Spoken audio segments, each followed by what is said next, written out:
bahas tentang debat capres ya. Tapi seru sih, seru banget debat capres ini. Kalau kan aku melihat dari kasus yang kemarin, kasus Biorka, website pemerintahan, hanya sekali lihat dia bisa tahu, oh aku iso bobol iki. Selamat datang di Media Koridor.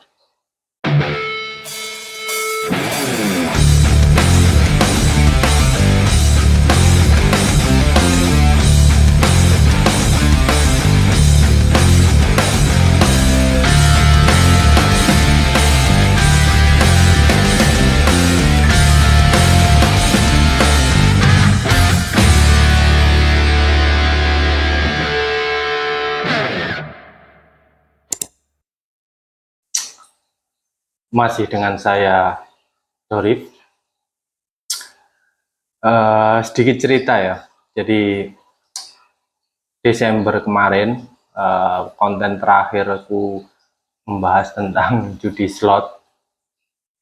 Ternyata responnya juga lumayan. Jadi aku melihat dari durasi menonton, ternyata oke juga. Dan saat itu aku pengen banget bulan berikutnya, yaitu bulan ini, aku ngupload semakin rutin, kan? Entah itu sebulan 3 kali atau 4 kali, kan? Jadi aku sudah menyiapkan dua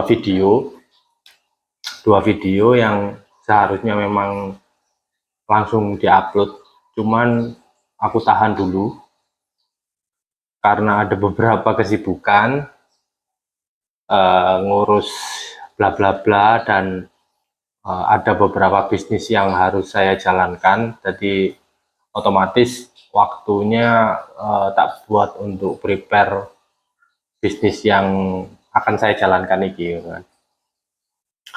Terus aku hari ini aku pengen bahas tentang debat capres ya.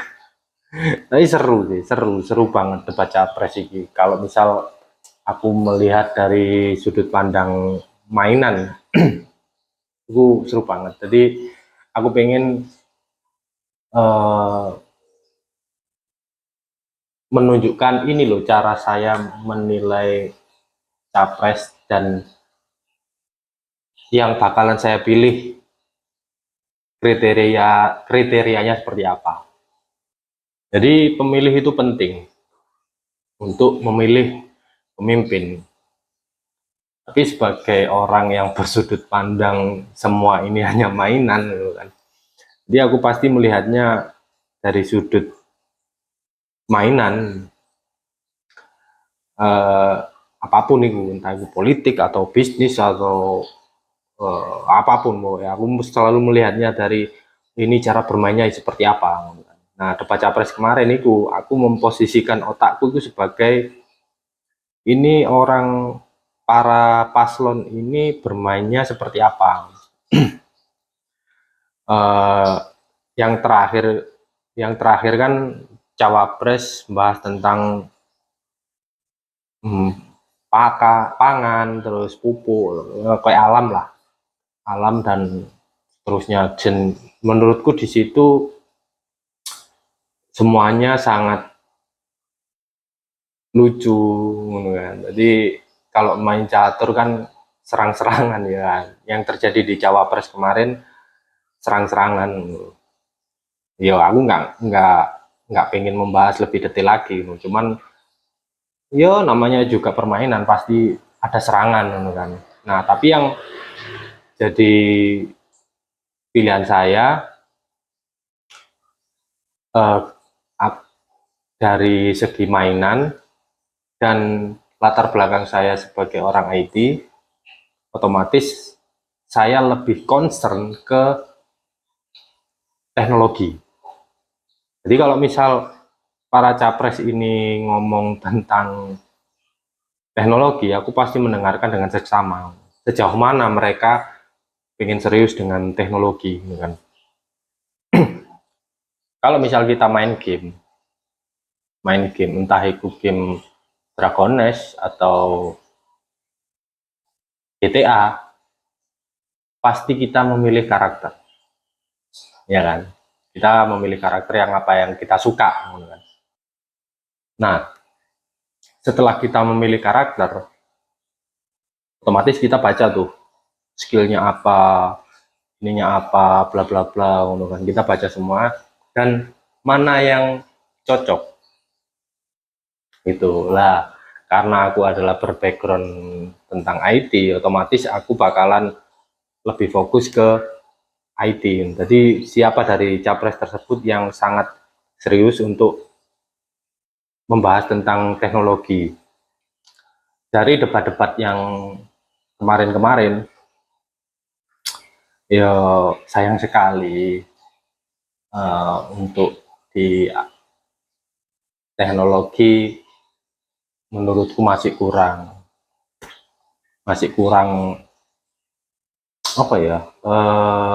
Aku melihatnya jadi kayak ternyata masih sama kayak tahun-tahun yang dulu. Tahun-tahun yang dulu masih ya apa adanya, sing yang nggak fokus di sana kan. Nah itu yang tak lihat dari debat-debat kemarin, karena menurutku ya ternyata masih rendah lah untuk di teknologi ini, maksudnya fokusnya mereka sangat fokus di pertahanan sing ya itu memang baik, maksudku pertahanan negara sing kayak kapal atau yang dibahas itu memang oke, bagus, cuman yang perlu jadi perhatianku itu pasti teknologi karena aku orangnya orang IT gitu kan. Jadi concernku pasti ke sana. Nah, dari semua capres ternyata nggak ada yang sesuai spesifikasiku. Nggak tahu lagi ya nanti kalau misal debat yang terakhir ya. Itu aku nggak tahu hasilnya. Aku pokoknya bakalan milih kalau misal semua debat sudah selesai. Nah, aku bakalan menjelaskan tentang pentingnya teknologi bagi negara ya. Jadi pertahanan teknologi bagi negara. Ini yang selalu aku sangat menyayangkan, entah itu karena SDM-nya yang kurang di teknologi atau memang sekarang fokusnya lagi pembangunan fisik. Ya aku nggak tahu kan, cuman aku melihat dari kasus yang kemarin, kasus Bjorka, menurutku itu adalah kasus yang besar ya. Maksudku besar, tapi kenapa respon yang saya lihat itu kok jadi malah kasus yang kecil? Enggak bro, Bjorka itu kasus yang menurutku sangat bahaya. Ya mungkin cuma ada di Indonesia ya, data pemerintahan terpublish, alamat, nomor telepon dan lain-lain, sampai ada yang iseng untuk beli TV digital, pokoknya beli peralatan elektronik, sistemnya COD dikirim ke pemerintah tersebut, menteri tersebut, dan itu lucu, nek bagi orang-orang, itu lucu banget. Jadi COD dikirim ke rumah menteri, karena datanya bocor. Ya, itu respon yang biasa sih. Cuman kalau misal kita lihat dari efeknya itu pasti besar. Data itu luar biasa berbahaya bro, berbahaya banget. Itu untungnya masih dibuat transaksi COD. Itu untung banget jadiin transaksi COD. Bayangkan kalau misal data itu kita bisa melihat keluarganya dari A sampai Z, keluarga bapaknya ini siapa, terus anaknya siapa, kuliah di mana, tinggal di mana, itu bakalan kelihatan semua. Dan itu bahaya bro, bahaya banget. Karena aku beberapa kali nonton film kayak perampokan, kan pasti melibatkan hacker. Entah itu hacker untuk membobol data polisi, atau data CCTV, keamanan, ngono-ngono itu pasti ada datanya. Jadi hacker itu pekerjaannya sepele, cuman dampaknya luar biasa. Dampaknya kalau kita misal nggak concern di sana, itu bakal bahaya banget. Bakalan banyak yang terjadi. Yo kita lihat aja di film-film ya kan, film-film itu kan bisa tadi inspirasi. Takutnya itu disalahgunakan ke sana kan. Ya yes, kayak katakanlah film mana yang kemarin rame banget itu, terus Berlin rampok itu ya pasti ada hackernya kan. Jadi yo takut lah, bahaya lah untuk keamanan data itu mang. Pasti ono ada yang memanfaatkannya nanti, takutnya. Untungnya di Indonesia cuma dipakai untuk COD kan lucu banget ini. Jadi kayak lucu-lucuan akhirnya. Tapi kalau lebih serius ya itu aku nggak bisa menjelaskan detail nanti dipakai buat apa, karena takutnya aku mengajarkan untuk ke arah sana. Jangan, aku nggak mau. Jadi aku nggak mau pengen detail, cuman aku memperingatkan kalau data itu sangat penting dan bahaya banget. Nah, hacker itu kan ya pasti orang IT lah, paham tentang teknologi ya kan. Gampang banget nih untuk mengidentifikasi web ini bisa dibobol atau enggak. Dia cuma perlu melihat website pemerintahan, hanya sekali lihat dia bisa tahu, oh aku bisa bobol ini, oh aku bisa bobol ini, hanya sekali lihat tuh. Tapi kalau misal kita fokus di teknologi, kita mungkin Indonesia bakalan bikin website yang security-nya lebih dalam.